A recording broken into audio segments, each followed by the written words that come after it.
Hello everyone, and welcome to today's webinar, Looking to the Future, How EdTech Vendors Can Lead Schools to be Future Ready. We appreciate your joining us today. Before we start the program, there are just a few housekeeping items I'd like to review. You may ask questions anytime during the webinar using the online questions feature. We're going to hold a Q&A period at the end of the program, but feel free to go ahead and send in your questions as they come up for you. I'll put them into the queue to be answered during the Q&A at the end. To use the question feature, simply click on the Questions tab on your control panel, type your question into the top box, and click on the Send button. If you have any technical difficulties during the webinar, please use that same question feature to get my attention, and I'll do my best to resolve the problem for you. We will be providing you with a recording of the webinar as well as a copy of the PowerPoint slides. There's a lot of information that our speakers are going to go over today, so you may want both of those for future reference. Keep an eye on your inbox for a link to those later today or tomorrow. Now let's get started. I'm pleased to introduce two outstanding educational leaders, Ann McMullan and Tom Murray. Ann is a 34-year veteran educator who served as the Executive Director for Educational Technology in the Klein Independent School District, located just outside Houston, Texas, and she was there until September 2013. For 16 years, until September 2013. For 16 years, Ann led the team that provided professional development on technology and 21st century instructional strategies to over 4,000 educators. Klein ISD has successfully implemented technology programs that incorporate a wide variety of technology-based learning tools to maximize teaching and learning in all grades and all subjects at over 40 school sites. Both Klein ISD and Ann McMullan have received multiple honors for educational technology leadership and innovation. Today, Ann is based in Los Angeles, California, working as a public speaker, writer, and independent private consultant focused on supporting leadership, professional development, and curriculum to meet the needs of today's students. She's a frequent presenter at state, national, and international education conferences. Ann serves on the local board of Power My Learning Los Angeles. She also serves as an advisor to Project Tomorrow and Girls Thinking Global. In the fall of 2016, Ann co-authored and published Life Lessons in Leadership, The Way of the Wallaby. Ann is joined today by Tom Murray, who is Director of Innovation for Future Ready Schools, which is a project of the Alliance for Excellent Education. Tom has testified before the United States Congress and works alongside that body and in the U.S. Senate, the White House, the U.S. Department of Education, state departments of education, corporations, and school districts throughout the country to implement student-centered, personalized learning while helping to lead Future Ready and Digital Learning Day. Tom serves as a regular conference keynote and was named one of 20 to watch by NSBA, the Education Policy Person of the Year by the Academy of Arts and Sciences, and Education Thought Leader of the Year in 2017. As I said, Ann and Tom have a lot of information to share with us today, and so I'm going to go ahead and turn the program over to Ann to get us started. Thank you so much, Emily, and it is just a thrill to be with you and to join Tom Murray in this presentation. It has been my privilege and honor to be affiliated with the Alliance for Excellent Education and Future Ready Schools for some time, and they really played an instrumental part in the success that we had early on in the Klein School District in getting this process going and getting it right. So we're happy to share what we have learned with your audience today. So our objectives today are to take a look at the Future Ready framework and to really talk about this notion of leadership, because leadership comes in a variety of ways for school districts to get it right, and certainly vendors have a key leadership role in helping schools move forward. So that's our focus today. And we're going to look at the 7 critical gears for success and look at the Future Ready process, a 5-step process that's clearly articulated for districts to use. And then look at more recent events around ESSA and how that connects with Future Ready and what vendors can do to leverage what is available in ESSA and help school districts do the same. And then finally, next steps. Where do we go from here, and how do we help all of our districts move forward together? It is my belief, and has always been so, that the smartest person in the room is the room. So as much as Tom and I are happy to share what we know that we can learn a lot from you and you from each other as well. So we hope that during the webinar you will take part in both the chat, and we have a couple of polls that we will be doing. Tom and I are big fans of Twitter. You are welcome to tweet at any point during the webinar, and certainly for those who are watching the archived version later, you may do that as well. And then we will be providing you with email and web page information, but we'll keep the Twitter handles on the screen as we go through the entire webinar today.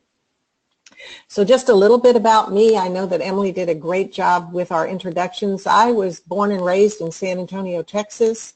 Grew up, and like many good Texans, with all due respect to my Aggie friends, I did go to the University of Texas and graduated from there in Austin, Texas, where I was also married and had 2 children. And we eventually moved to Houston, Texas, where I then began my education career in the Klein School District. And as Emily mentioned, I was there for 34 years. I was initially a U.S. history teacher. I taught U.S. history for 8th grade students for 18 years and loved every minute of it and thought that's where I would be finishing my career, but I got involved with technology with my students, and the district asked me to do what I jokingly call cross over to the dark side and go to the central office to lead the efforts around technology and how we use technology for instruction. So as Emily said, I did that for the last 16 years, also co-chaired the Texas Educational Technology Advisory Committee to write the Texas Long Range Plan for Technology. But those 2 kids that we had when we were living in Austin did what kids do. They grew up, they moved to Los Angeles, and so in 2013, when my husband retired from his job, we followed them to Los Angeles. And that's when I started my own consulting business, working, as Emily said, nationally and internationally, helping us all to get learning right for kids today. And because most of the questions I was getting were around leadership, I published a book, a very simple book around leadership. We'll talk a little bit about it more, but looking at life lessons in leadership to help leaders ages 8 to 88. And I am so pleased to be joined by Tom Murray, and I'm going to let Tom tell you a bit about his background. Hey, what's up, everybody? Tom here, and currently in Pennsylvania today, work out of Washington, D.C. I know as well Emily gave a great overview of some of the work that I've been doing with Future Ready Schools, and we're going to dive into that today and how vendors can support schools in this area. And I'll give some tips and thoughts and related to the way you're working with school districts. Let me first share, though, that I haven't always been in Washington, D.C., working with the Senate and the Congress and working with school leaders. I currently also work with a few thousand school leaders each year across the country, virtually in every state. But for 14 years, I was in a public school in Pennsylvania as a teacher, as a middle school principal, as an elementary principal, as a tech director, and so on and so forth. I obviously couldn't keep a job, so I went to work in D.C., like I like to joke. So it is a pleasure to be with you all today. I'm going to jump back in here in just a few minutes and lead you through some thoughts and some areas that school leaders are wrestling with, struggling with, but also areas that you can play a key role in ultimately what we're all trying to do, and that's support our nation's future through our children. So, Ann, I'm going to turn it back to you. Thank you, Tom. So as we look at this from the vendor perspective, what you see on the slide is that it is really critical, and I can tell you this as a person who worked in a school district and leading this effort as a director of educational technology, that oftentimes it is the vendor who brings us the new ideas. It is the vendor who has to help teach the educators and the decision makers about how to truly implement your product. And that's where we're coming from today, is that it is really critical that you help your school customers really understand the full scope of what is going to be needed for a successful implementation for whatever digital support you are providing to the district. You know, it is so different than the days when we simply relied on textbooks, because a textbook could come to the district. Once it was there, and it was up to people to use it. But with digital technology, there are so many connectors, and they all have to be working in order for the process to work. So that's where it is so critical that you help your clients understand that process. Because when you don't, when a product is not implemented successfully, we all know that that's the story that makes the headlines, and it makes the headlines over and over and over. And the fact is that when those bad news stories hit, it's not just bad news for the vendor and your product and the district that may have had the bad experience. It's really bad for all of us who are trying to move this process forward. So that's why it's critical that we all work together and collaborate to get this right. So as I mentioned earlier, as a vendor, you've got to oftentimes lead in this process. You don't just sell, you lead, and you lead for change. And you've got to help your school customers, as we said earlier, understand the full scope. And this really is a part of the job that you can't ignore. the due diligence is critically important if, as Tom often says, we're going to get it right for our kids, and that's why we're all doing what we're doing. I'd like to take a quick poll from those of you who are on today and just kind of get your sense. If you look at from either one of two perspectives, either where you live or the region that you serve. If you look at this question, what we'd like to know is what % of the schools that you see are truly maximizing the power of technology to meet the learning needs of all students. We know that there's a lot of technology in place, but are we getting there? Are we using it in a way that really helps all students learn? And I'm going to let Emily kind of take it at this point and share with us the poll results as they come in. So thank you if you give that some thought and just respond to your poll.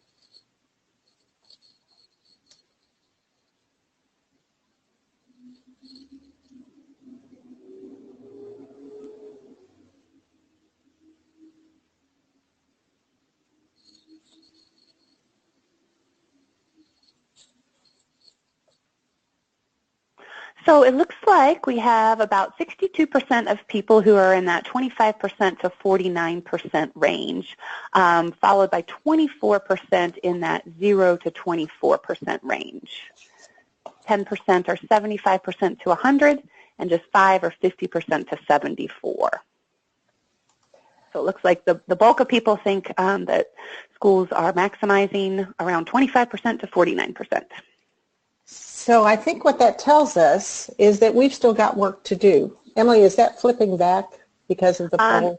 It should. See, I had that back on. Let me pull that back up one more time. And we are seeing Are we your there? screen. Let me go to the next slide. Yep. So are we there? We're good now. Yep. So those results tell us that we've got some work to do.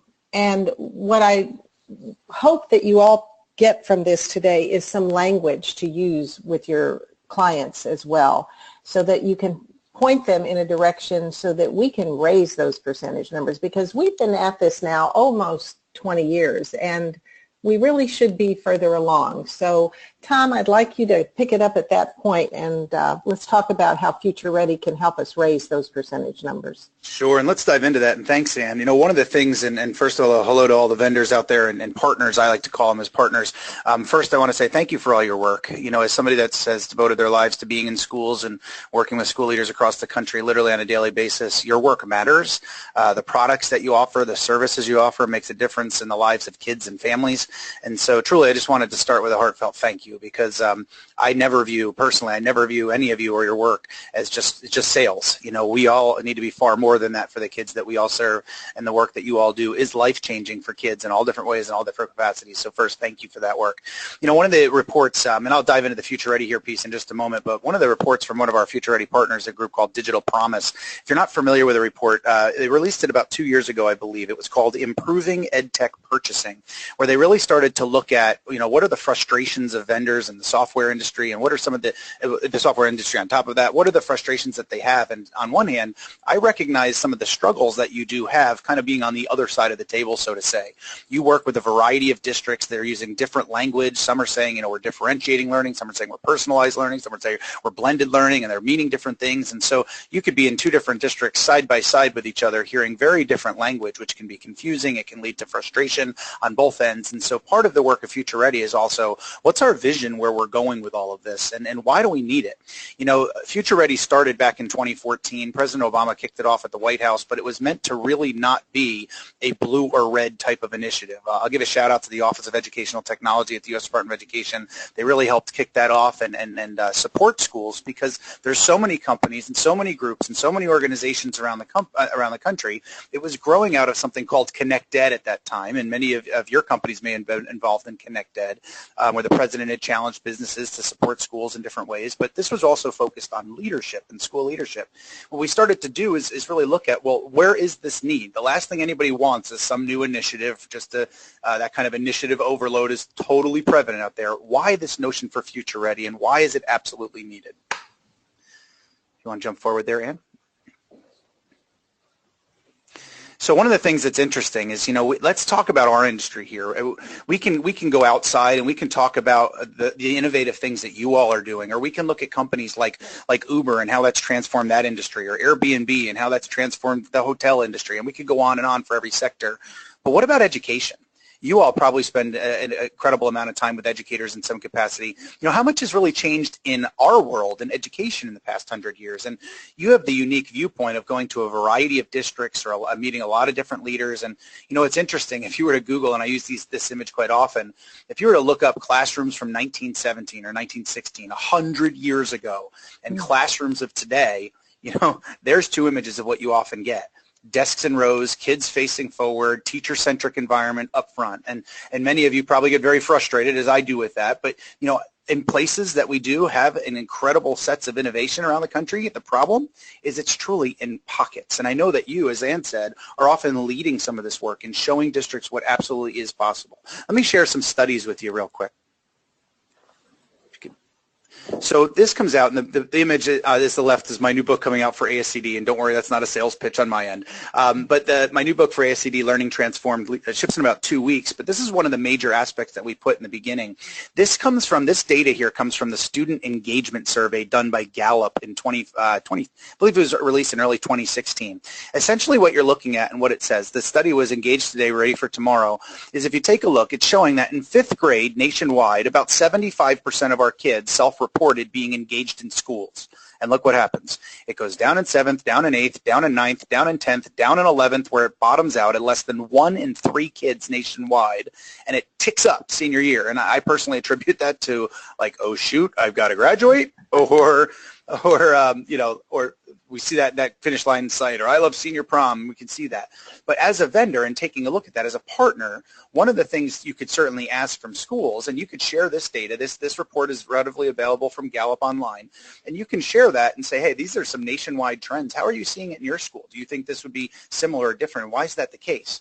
If you look at and you think about kind of your traditional high school classroom, very teacher-centric, standing up front, very information-driven, content-driven, very traditionally, versus, say, a kindergarten or first grade classroom, which wasn't on the map, but my prediction is K through 4 would continue to increase, going the other way. Those environments are very different. Those learning places are very different. And jump to the next one, if you would. Along that same study, what you would actually see, these next 3 data points. The first one, the top one. In the last 7 days, I've learned something interesting in school. That's that darker line, as you can see. That middle line, I have fun in school. Many of you create products and partner with districts that bring learning to life, that create fun. But look at the statistics nationwide. The average in our nation is 28% of our kids. That's only about 1 in 4, obviously, of our kids are saying school's any fun. Just process that. And if you're a parent, think about that for your own child. So take a look at that other line there as well. At this school, I get to do what I do best every day. You know what that's getting at? That was getting at the personal side of learning, or personalized learning. And I'm guessing a lot of the partners on the webinar here really start to pinpoint that personalized approach. And how do we make learning personal? And the data shows we need to do that. Again, this is the Gallup Student Engagement Survey. I think it's a great resource for you all as you're working with districts. Go ahead and jump to the next slide, Ann. One of the pieces in working with the Senate, the Congress, the White House, this came out last year. This was the report to Congress by the White House Economic Council, and I know many of you are probably you live this type of thing every day. This gets to automation and robotics, and I like to share this with educators. But as we're showing, some of the statistics that are out there, this also we highlight in the book is kind of where that world of work is going, but they show, and you can see there, an 83% chance that workers earning less than $20 an hour is the prediction will eventually lose their jobs to automation and robotics. And we think from a learning end, what are the types of skills kids would have for those types of jobs? And yes, we're stereotyping in our own minds, but it's quite often we do the same type of thing over and over. But if you take a look, 31% chance for under $40 an hour and only a 4% chance. So we have to ask the question of what are the skills people have for the types of jobs that are currently earning over $40 an hour or more, and problem solving, creativity, they can collaborate, they can design, they can create, and those types of things. So what does that mean for us at schools? And we're going to dive into then future ready, and let me talk about it here just a little bit when we look at this notion. Number one, everything that I'm about to share is totally free for school districts. Future Ready comes out of the Alliance for Excellent Education, and again, we are a bipartisan nonprofit group, and we don't sell anything. So I want to be crystal clear at that. But the reason I'm I'm sharing this is, as vendors, you are more than welcome to use it. Of course, the caveat is you can't turn around and sell our product. That's obviously, it's probably common knowledge in saying that, but I just want to be upfront about that. But this is a great intro to districts that many districts across the nation are using in different ways. If you want to just check it out, it's futureready.org, or if you're on Twitter, hashtag FutureReady. People are constantly sharing things. We're going to jump over, if we could, to 5 key areas, if you want to jump there in, that we'll hit today. Again, sharing the Alliance for, oops, can you jump back one there, Ann? Sure. So this, okay, that's good.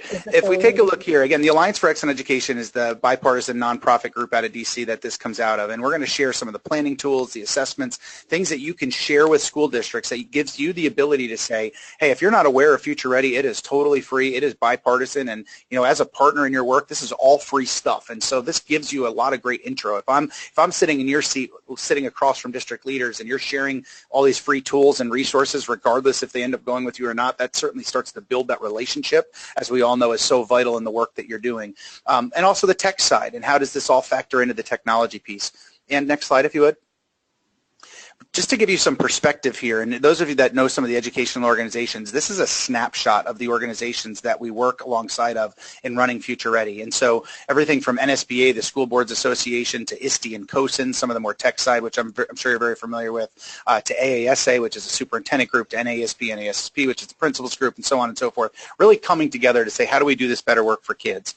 So we're going to jump in next to, let me give you a quick overview of some of the pieces we're going to hit. The Future Ready framework is research-based, and we're going to dive into certain areas that, as you're working with districts from a partner end, what are some things you really need to be thinking about and maybe even put on their radar that they might not be thinking about. And that starts with leadership.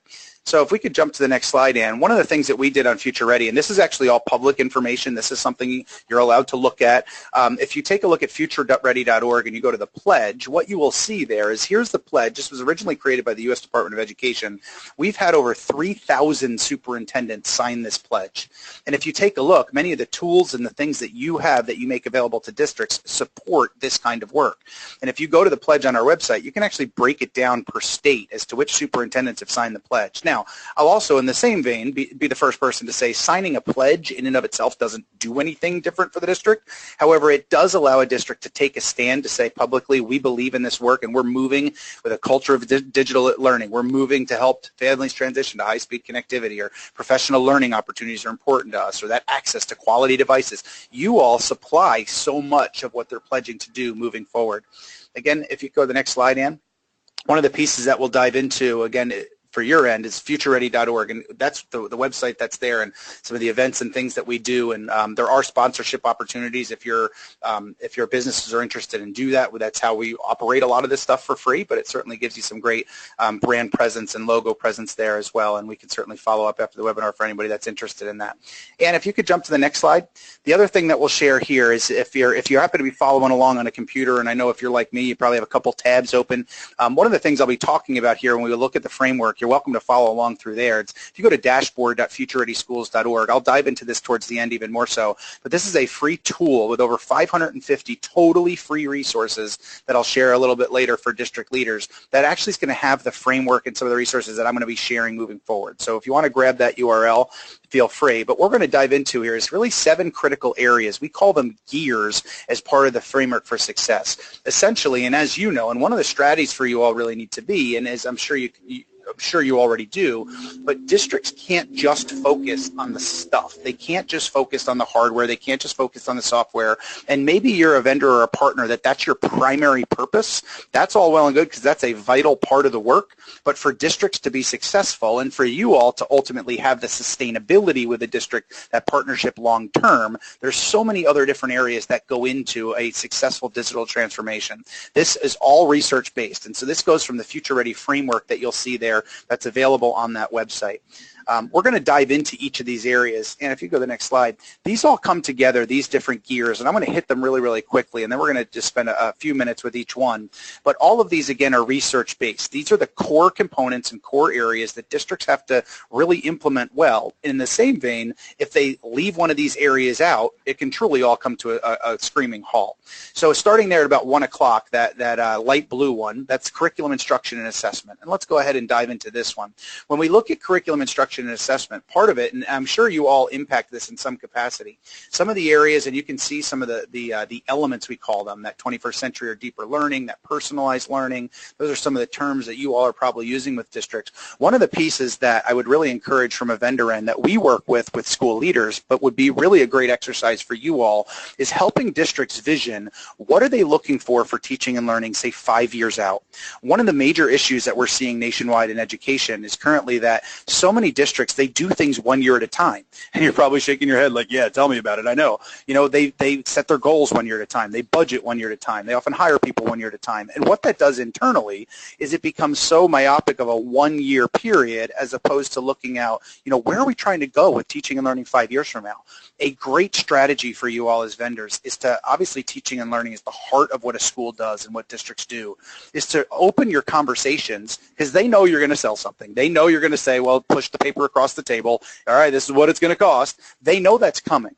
But if you start not from a sales end, and this is truly that building relationships and visioning end, from the conversation of, and I know many of you already use a tactic like this already, and I'll say I don't have a sales background, I have an education background, but starting with that conversation and working with, whether it's a tech director, whether it's a curriculum director, whoever you're sitting across the table with, of, you know, what do you want teaching and learning in X district to look like 5 years from now? I stop back in 5 years into one of your classrooms. What are you hoping for? What do you want it to see? What are some of your highest hopes for teaching and learning in that?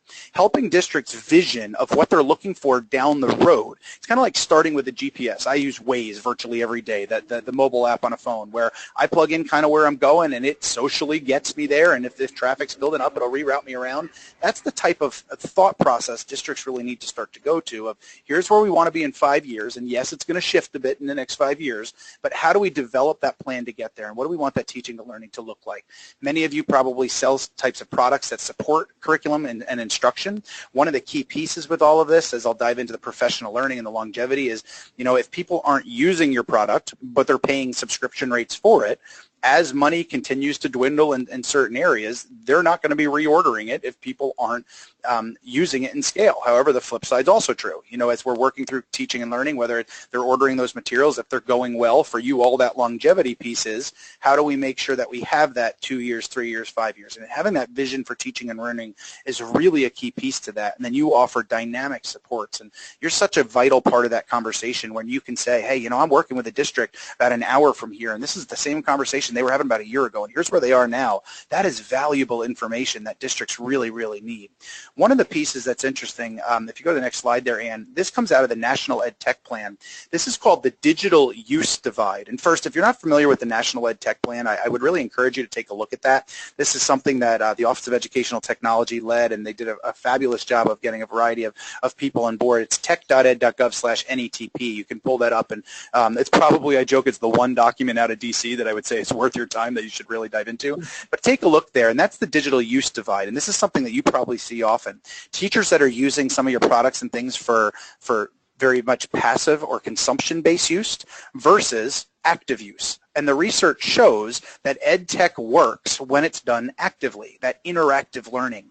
We did a report with Dr. Linda Darling-Hammond and her team at Stanford out of the Alliance on what actually works with EdTech. And interactive learning is one of those key pieces. The passive use, as you see in the image on the right, where it's more consumption-based use, it doesn't mean we never do it. But if all we're doing is passive, it's going to lead to low levels of learning. So one of your keys, I would say, from a vendor end there, is making sure that, number one, bring that research with you, or bring research related to things like the NETP that's cited in there on that active use, and show districts how what you're doing can lead to that active engagement. That's really key. The next gear... Tom, let me just add something before you go off on that. I think this first gear is so critical, because the person that needs to be involved, and you referenced it also, is, in addition to tech directors, is the chief academic officer. And a lot of times that's not who we are talking to, but they are the ones who really direct instruction in a district. So what I love about the Future Ready is that it does, as we talk, give language for talking to a curriculum director in addition to the technology director. So I encourage everyone to take a look at that gear and we will move on to the next one. Really well said there, Ann. The next one that we talk about here, again from a research end, is personalized professional learning. We used to call it professional development for years. I've never met a person that gets up in the morning and says, I can't wait to be developed today, but it's learning is the heart and soul of what we do. And you can take a look at some of these areas, and I'm just going to hit this one for about a minute or so.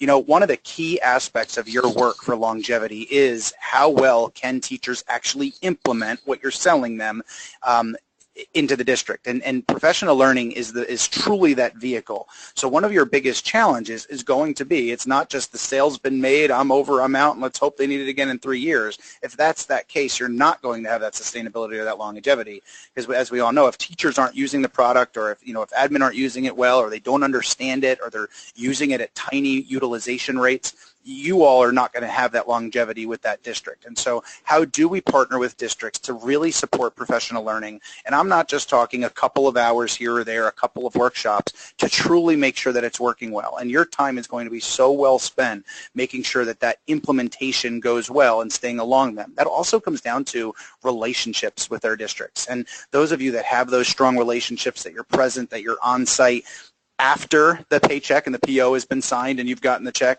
that shows something. And in building that relationship from a professional learning end is absolutely vital. From a learning end, just from a reference point, I'll give you some data here. The top-down sit and get one size fits all type hours-based model in all the research really doesn't show any impact on student achievement. So one of the pieces that I would encourage you with when you take a look at the research is how do we make professional learning that ownership owned by teachers or owned by those that are using it, but truly make sure that it's engaging, that it's ongoing, that it's systemic, that it's not just a one-time sit and get, because there's no good data on showing that makes any impact at all. And so that professional learning piece for teachers is certainly really going to be one of those key areas. The next gear that we work with districts on, and this is certainly key, this is called budget and resources. In one word to sum that up, that's sustainability. And this is just as much for you as it is for them. But on their end, they're looking at things such as efficiency and cost savings. And you all know this really well, that if districts, like I've been saying a few times, if they've been using certain products and not using other products, and they come and they've got to start trimming the budget, they're going to start to cut some things that they're not using. And they might cut it, it may not have been using it, and it could have been a darn good product. And maybe it was because the professional learning was poor, maybe because the relationships weren't there and people in the district didn't know they had it, didn't know they could use it, didn't know how effective it could be. And those are all things that you can really certainly impact.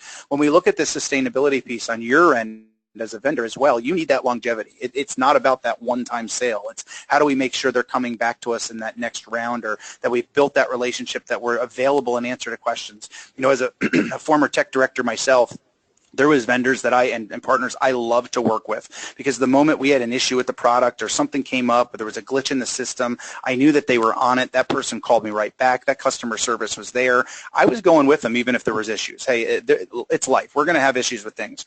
But from a customer service end, if I wasn't getting calls back, or, we're elevating it to tier 12, for the 14th call after 4 months, that's where districts are going to just start to say, heck, I'm out. We need to do something different. And so lots of different pieces there. But when you look at this, the sustainability for districts is key.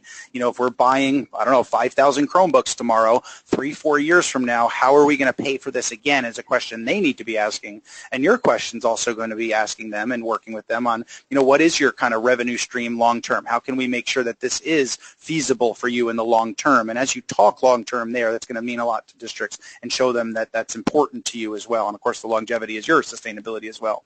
The next gear is called community partnerships. And one of the keys that you could ask districts as well, one of the things districts often do is they'll work with you all, they'll implement things in the classroom, and sometimes totally leave out families in the community. And then it's not until a school board meeting with a disgruntled parent that something gets brought up, or maybe privacy, which we'll hit here, comes up of, hey, why did this vendor get my child's information? And those kinds of horror stories can certainly come up. So one of the areas that we work with districts on is how are they partnering with their community? How are they communicating in real time? Some of you all, I'm sure, create these products that you can communicate in real time to mobile devices right then and there, as it should be in 2017. And we all know districts are struggling in this area. Some of us are still doing it the way it was done 20 years ago. But how are we partnering with the community? I would really encourage you all, as you're working with, and ask them, what's your plan to support the community in this, or to not just notify the community, but engage the community. Some of you may have products or services that you bring in parents at night and they're getting to collaborate, or PTOs or those types of events. That is really a key, as the research shows, in implementing underlying these digital transformations, digital transitions. One of the pieces that I want to show you, though, next is I want you to be aware of something. It came out of Washington, D.C. being known as the homework gap. I personally wasn't a fan of the term. It came out of the FCC because it sounds like it's all about homework, and it's really not. It's about connectivity, and I want to share this image that I use often. You know, that's Mount Everest, and Mount Everest actually has Wi-Fi on parts of it, true story. But, you know, you all see this, many of our nation's schools, and it's improved dramatically in the past the past, say, 4 or 5 years or so. But do you know that 5 million of our nation's kids, this comes from the Pew Research, and this is really imperative for you all to know, 5 million of our nation's kids, when they leave our schools, they go home to no connectivity. So what does that mean for your product? And that's something that we encourage districts to ask. Hey, like with all this digital stuff, this child leaves here, they go home, they don't have access, what happens? Can they still use the product or the app or the software? That can put kids that are typically our needier kids from a financial end in a really bad spot. It's called the homework gap. I really encourage you all to check that out. Let me share 2 quick things about what districts are doing, because if anything, you could even ask the question, hey, have you all considered families at home that might not have access and what they could do here? I can tell you some districts are doing an amazing job of this. Some it's not even on their radar. So here's a district, for instance, Forsyth County Schools in Georgia, and what they're creating on the left, you see that free Wi-Fi zone. That's a sticker, and they partnered with businesses all throughout their community. And so they have a map on their website that they show all kids, if you need internet access at home, here's all the businesses in our community that you are welcome to go to that you can work. And again, that's just an idea or a thought that you can put in the back of your mind to say when you're working with the district, asking that, hey, how many of kids don't have access at home and what's your plan for them? That shows them that you're thinking also about those kinds of kids, and that is really significant. Another example comes out of Kent School District in Washington, and what they're doing is they are creating these Wi-Fi kiosks, and these Wi-Fi kiosks are, you can see one in the bottom left there, they're being put in federally funded housing and laundromats and places like that to support districts, and then they actually reach out. What I love about Kent's program is they actually reach out to families and say, if you need access at home, one of the things you can do, if you're applying for a job, we welcome you to use our device and our equipment to help apply for that job. And that shows those families that they matter. And so from a partner or a vendor end, we've got to be on top of what do we do for those kids that don't have. That's an equity issue for me. That's a moral imperative that we need to make sure it's not just the has and the has-nots, because our nation's kids deserve our best, and that connectivity is key.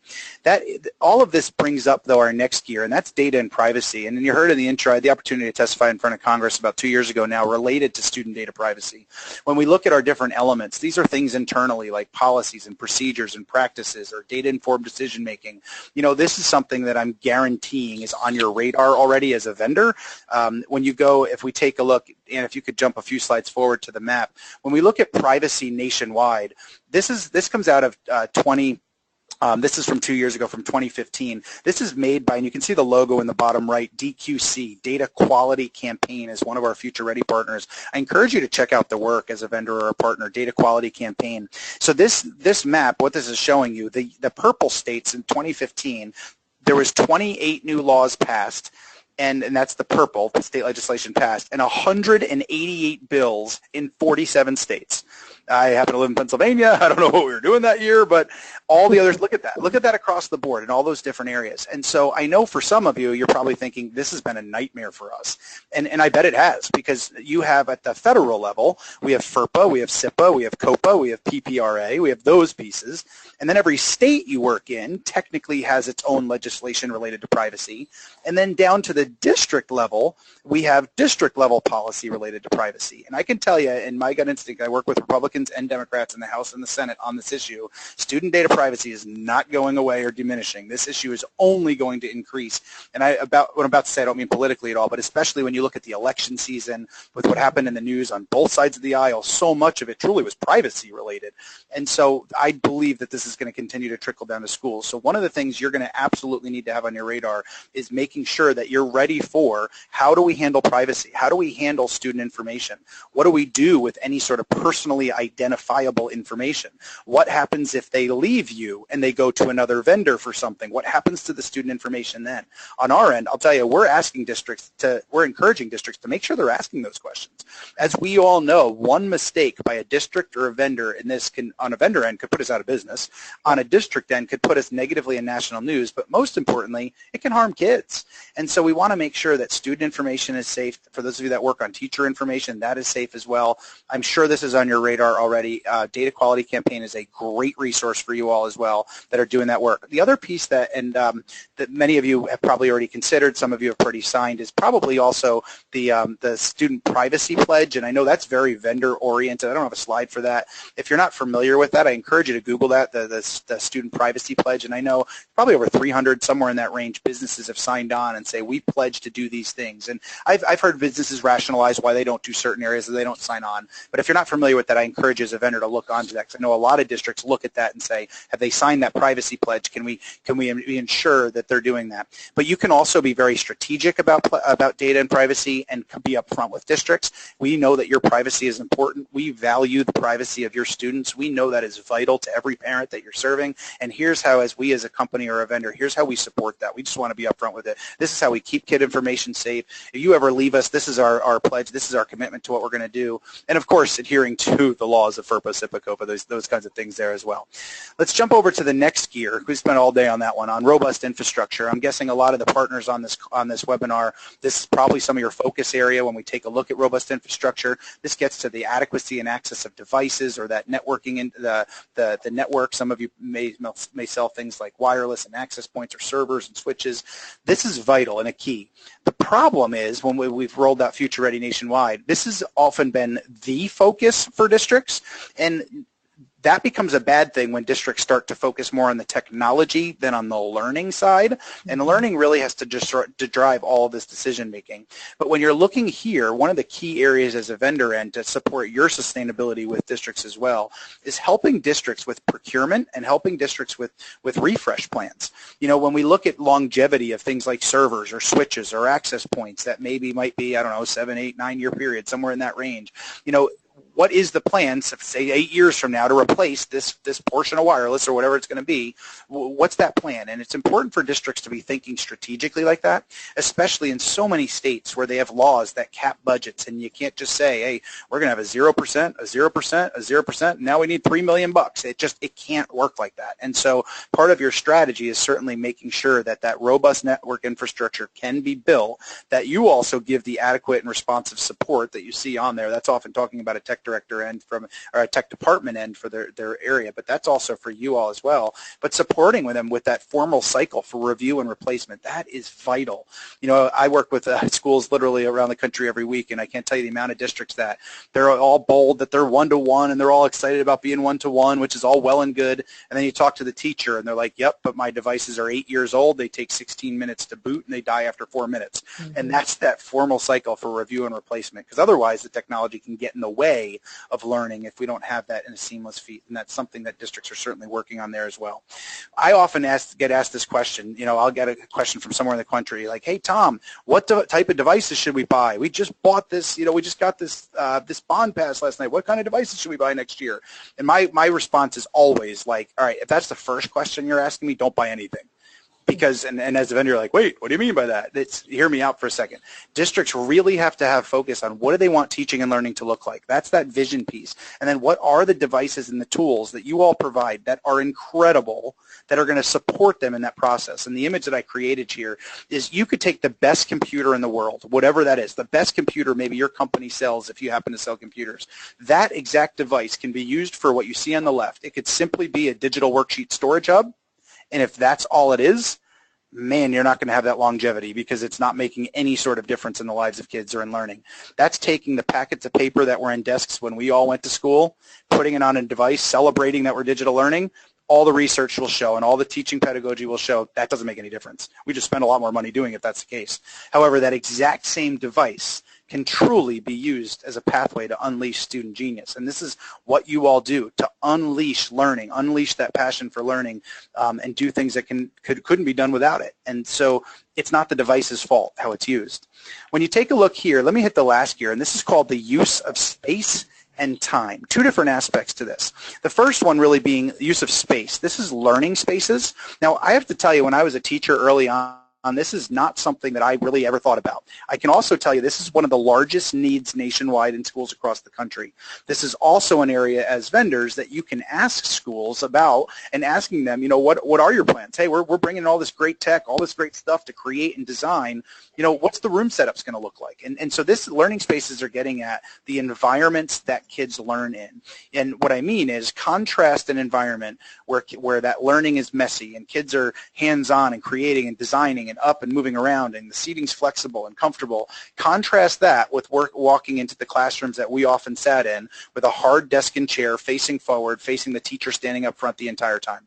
Those are learning environment differences, and the learning space matters, and the research shows that. The second piece to that, you all have a huge impact in, and that's the use of time. When we look at the use of time, that's that anytime, anywhere learning. That's that availability for high-quality, on-demand content around the clock, and that's some of the work that you all do so well. But that's also looking at things like new pedagogy or new schedules. When you think looking at things like or a competency-based, maybe some of you are starting to support that, and even when we look at ESSA, there's certainly some keys that can move in that direction related to those pieces. That nationwide and that gear is certainly one of the areas that we're seeing as the largest need. When we jump to the next slide, we have to get away with kind of where I started earlier, that look at that 100-year difference when we morph those images together. We need better. Our kids need better. Our global society that we're all pushing these kids toward moving forward with automation and robotics needs better than that type of setup.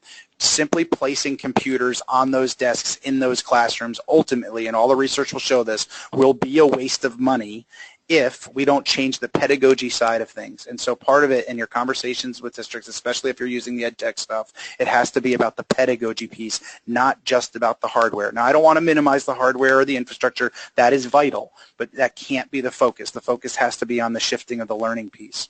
I want to jump over to then some of the resources here, and then we're going to do here in a minute. We're going to jump over to a polls question. We can go back to that poll question real quick.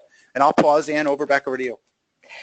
So we'll do this very quickly. I'd like to know, Tom, you did a beautiful job, and I think more than anything we begin to see the full scope of what is needed, and that's critical for you as a vendor and a partner with your district. So I'd like to know, based on the other poll, what's the major impediment? What is holding us back? And is it money and budgets? Is it visionary leadership?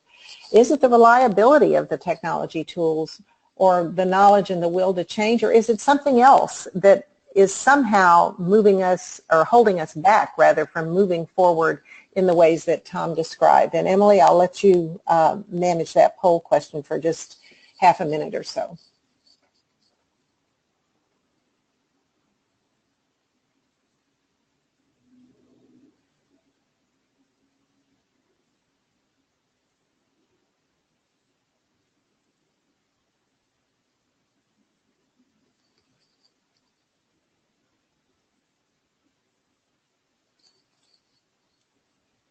Emily, are we beginning to get results back on that? Yep, great. We are. So we have a very close tie, not quite a tie, but 40% said the knowledge and will to change, and 33% said money and budgets. What was interesting is as the poll results were coming in, that money and budgets was way in the lead, and then knowledge and will to change came up. Leadership came in at 20%.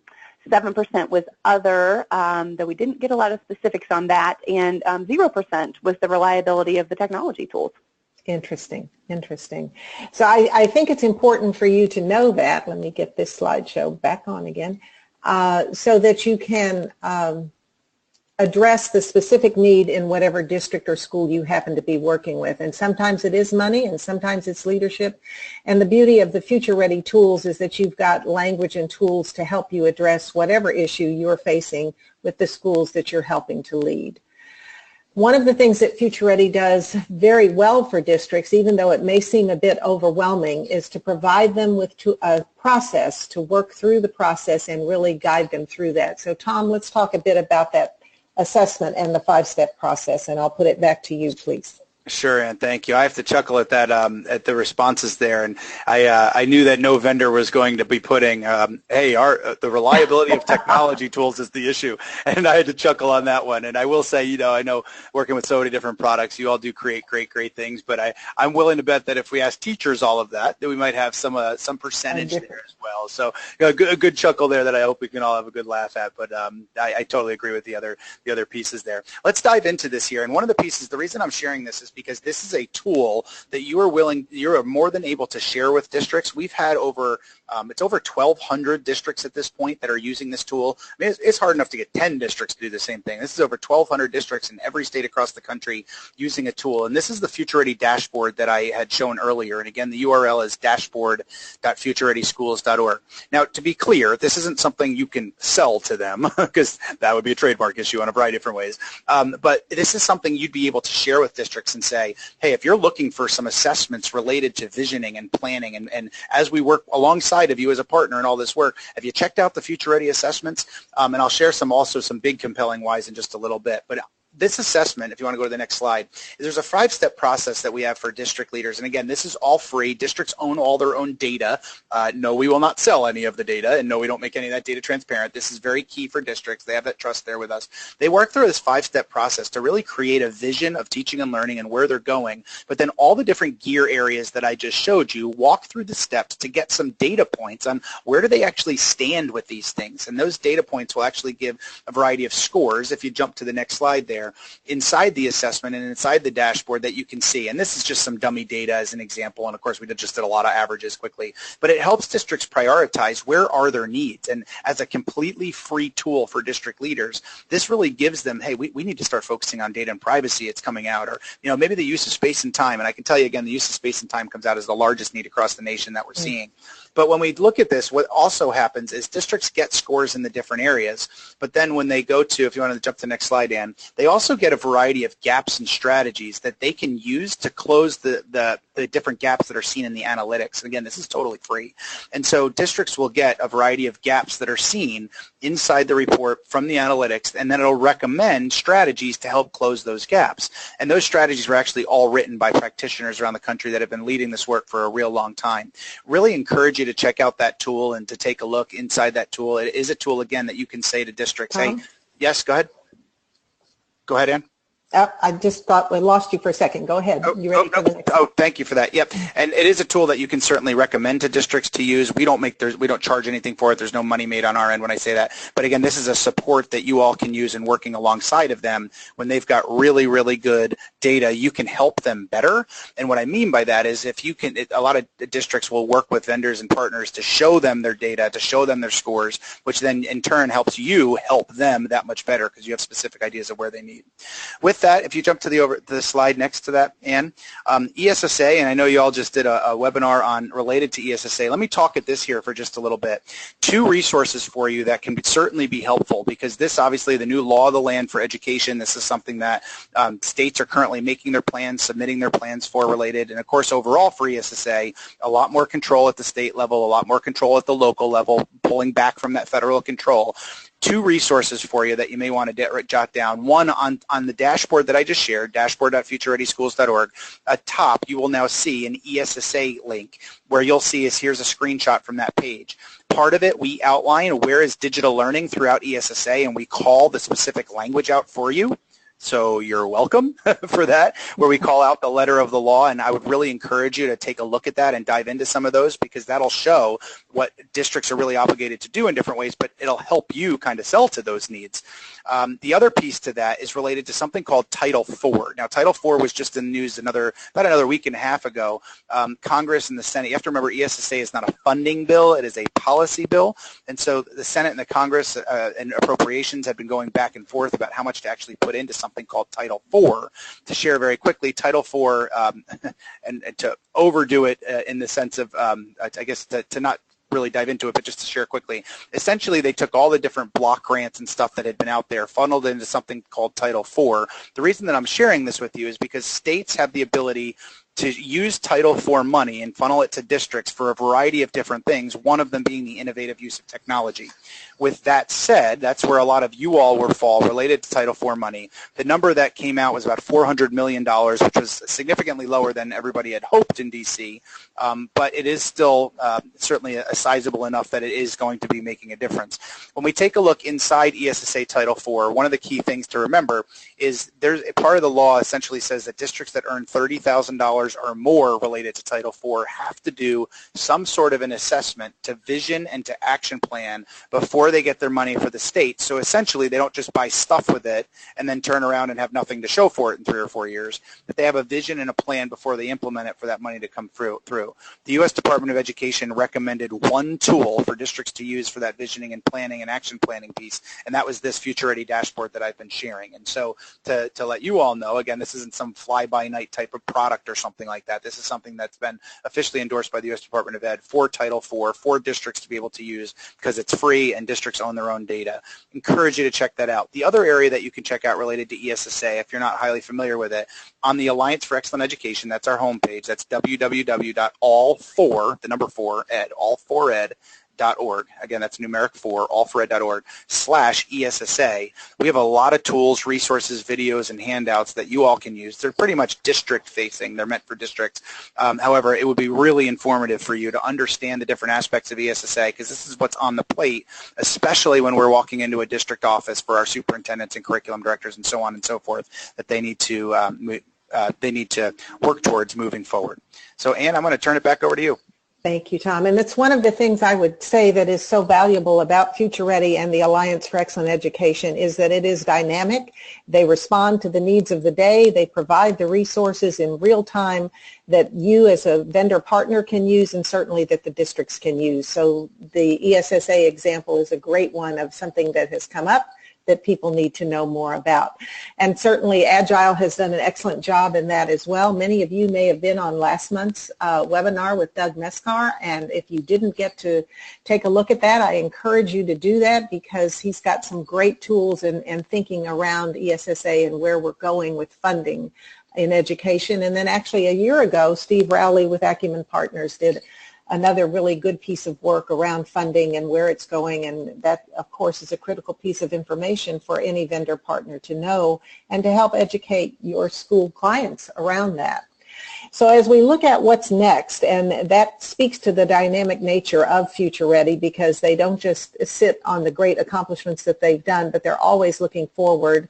Tom, I'm going to let you talk a little bit about what's next and where we go with that. Sure, and I'm cognizant of time, and this shouldn't take very long at all, but if you can, again, pointing it back to futureready.org, and when you get to the website there, off the dashboard, we also have inside the resources section, I alluded to this earlier, every one of the gear areas has dozens of resources from our partners, from groups like ISTE and COSIN and AASA and all the different nonprofits and groups that are there supporting that work of Future Ready under one umbrella. And so again, this is an area as a partner or a vendor that you can go to a district and say, hey, if you're not aware of this Future Ready and all these different resources, this is totally free. This is not something we're selling you. This is something we're just trying to help you with that, in our work, it supports our work, or, we're working to, to do this type of stuff too. You can see some of the featured resources, just a quick example there. If you want to jump over to the other next slide, we also have what's called the Future Ready Hub off the website. This is where we offer a variety of ongoing opportunities, professional learning opportunities. We do different topics and themes and webinars, and you're welcome to sign up for those kinds of things. It's not just educators. We get people from the White House down to office staff that go to those kinds of things, and I should say that view those kinds of things. But we also do a variety of conferences. For those of you that go to a variety of EdTech type conferences, you probably crossed me in the hallway at some point. We do a lot of those kinds of things and online and Twitter chats and those types of things there as well. If you jump to the next slide there, Ann, we also have, and this is something that I know you ship me an email saying, hey, how do I get there? This is really educator only, but just to give you some facets, because this is we do have a variety of partners, groups such as McGraw-Hill Education or AT&T. They have been foundational in the work, and when I referenced the dashboard earlier, that was a vendor partner, McGraw-Hill, and AT&T, their foundation. They're the ones that really supported that, so it could be free for districts around the country. I should have given them a shout when I did that, but we have these events around the country that we have partners that you can see off the website, and also for-profit partners that have supported supported it. And it's not that they come to these to be sold to by any means. They come to these to help transform their districts, but then to work side by side with partners moving forward on, hey, how do they actually do this work? And you can see those events that we have around the country. Just so you know, and those events and all the things we do for districts are totally free. They don't even pay to come to those kinds of events, but it's because of partners like you all that make that kind of stuff possible. One of the other pieces that we recently released, though, we released Future Ready Librarians at ISTE last year, and that was an area librarians was an area we started to focus in different strands. To give you an example, we started a Future Ready Librarians Facebook group, and over 6,000 educators are in there, and on a daily basis, a good 20 or 30 conversations will be going about maker spaces, or, hey, it's the end of the year and my kid's not bringing their library books back. What do I do? A shout out to Follett, another company organization that really helps support that and fund that, and taking a look at that work. But we also have, if you look on the right-hand side there, we released a new strand for principals, a new strand for IT, a new strand for instructional coaches, and district leaders have really always been our focus. If you happen to be on Facebook and you want to join one of those Facebook groups, you can just look up Future Ready Librarians or Future Ready Principals. What I will say, though, is those Facebook groups are not meant for sales. They're meant for conversation. And so it's not something we're looking for you to push products in those groups. However, you can hear from and listen to educators and the things they're struggling with and the things that they're doing, because then you can meet their needs that much better. Those are areas that we're going to be hitting at our different events that we're doing around the country, and also creating professional learning opportunities move forward. And if you know you work with educators, you encourage them to get involved in this work or network in this work. It doesn't cost them a penny, and it's something that will continue to improve their school there as well. So with that, Ann, I'm going to turn it back over to you. I'm going to give a shout out to my former district, Klein ISD, which is really working on being future ready. And this is just one example of one of the groups that Tom mentioned with Future Ready Libraries. And since the Future Ready Librarian site kicked off, I too have been watching that, Tom, and Shannon Miller and Mark Ray are just doing a tremendous job in pulling that together. And the library is becoming a really popular spot. If you've got to launch technology and digital learning, start it in the library where everybody comes, and transforming the library to maker spaces and so forth. So you can take a look at how one district is doing that with the superintendent, Brett Champion, on that tinyurl.com. Take a look at Klein Libraries. You'll get a 90-second overview of kind of the vision where Future Ready is headed in one of the areas, which is with libraries. Tom and I just want to share some additional resources with you. Certainly the Alliance for Excellent Education, tremendous resource for anybody trying to move forward and do right for kids within 21st century learning. These others we have mentioned throughout the broadcast today: COSN, ICLE, the International Center for Leadership in Education, ISTE, Tom has talked about. These will be here for you. The links are live for you to take a look at the work that they are doing. Tremendous work, tremendous leadership from these organizations, some for many, many, many years in moving this forward. And then two other resources we just want to mention one more time: Life Lessons in Leadership. I have many vendors who are using that and helping their districts look at leadership in a quick, kind of fun way. Tom's book coming out from ASCD in just a few weeks, Learning Transformed. Recommend both of those to you. We are happy to take questions. Emily, I don't know if you have any questions coming up in the chat in a couple minutes that maybe Tom and I can address before we close this out for today, but it's been a privilege to be with all of you today. Well, thank you both for sharing all this great information, and Tom especially for sharing all that is happening at Future Ready Schools and all the projects and resources that you have. It's wonderful for our schools and our educators, as well as for us in the vendor community. So thanks for sharing with us how we can use those and what's really needed to help schools and move forward and really improve that student achievement. We had a couple questions come in, and so I'm kind of bundling all of these into just one question since we're out of time. But lots of folks had questions, Tom, when you were talking about the professional learning, or the PD, and how essential that is to making lasting change. And we had folks saying that they have a really hard time getting schools to find the time for the type of and depth of PD that's needed to really make the products be as effective as they can be. Do you have any recommendations for working with schools to find the time in their really packed schedules to make that PD happen? Gee, Emily, I've never heard that excuse before. Brand new. No, and I'm sure we can all have a good laugh about that. They're absolutely right, and it is a struggle for schools. So one of the things that I would think is, how can you think differently about it? How can you create opportunities that are 24/7 that don't have to always be you or one of your colleagues standing in front of a group of 30 people. And I'm sure, and I know a lot of you are already probably doing this type of asynchronous types of PD. Some of it, and you have to look at it. On one hand, there's skill level stuff where it's, hey, I don't know how to do X in this product, and is there a library resource where they can go and see a 2-minute tutorial on how to do exactly that you don't have to go sit at a 2-hour workshop to figure out how to do a few things are. And that's an example where, yes, you need to work with the district, but that can become also an efficient way of doing certain things like that. But when you look at as well that time piece, it is a huge factor. And so part of it's working with district leaders on, asking some questions on, hey, how can we better support professional learning? And it's hard for me to answer globally, nationwide, what can be done, because every district's different, every culture's different. Certain union contracts can be different in certain states. And so I would put it on you to say, work with district leadership to say, how can we better meet your professional learning needs? What is it that has worked in your district? How can we support that? Here are asynchronous things that we can do. Here's portals that they can access. Here's, starting off maybe in person, but then here's online versions of what can be done. And there's no silver bullet with this, but what I will say is, look at all the research. The one-size-fits-all sit-and-get few time hours based is not showing much of an impact of anything. So we've got to figure out ways to do it differently. There is no silver bullet when it comes to differently. Having a variety of choice and a variety of ways for educator feedback and voice is really, really vital in that work, but really focus with working with district leadership on how can you do that better? What other supports do you need? As a partner in this work, we want this to be just as successful as you all. How can we also provide other types of PD? What is it you're looking for? And see what comes your way.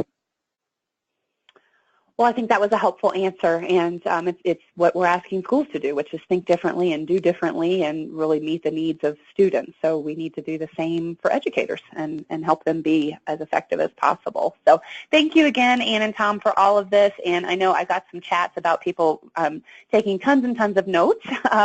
So just in case your hand got tired, we will be sending a link to the recording as well as the PowerPoint slides later today or tomorrow. So you'll be able to have those and be able to share them with your team as well. Just one last note, our next webinar will be June 18th. We're going to be joined again by Doug Meskar, who's going to talk specifically to companies and individuals who are newer to the education market and provide a lot of information and insights about what it takes to be successful in the EdTech market. And I'm sure we're going to have some overlap with what Tom and Ann shared with us today. So keep an eye on the Agile website in your inbox for more information about this upcoming webinar. And thanks again to everyone for joining us today. Have a great afternoon. Thanks, everybody. Thank you all.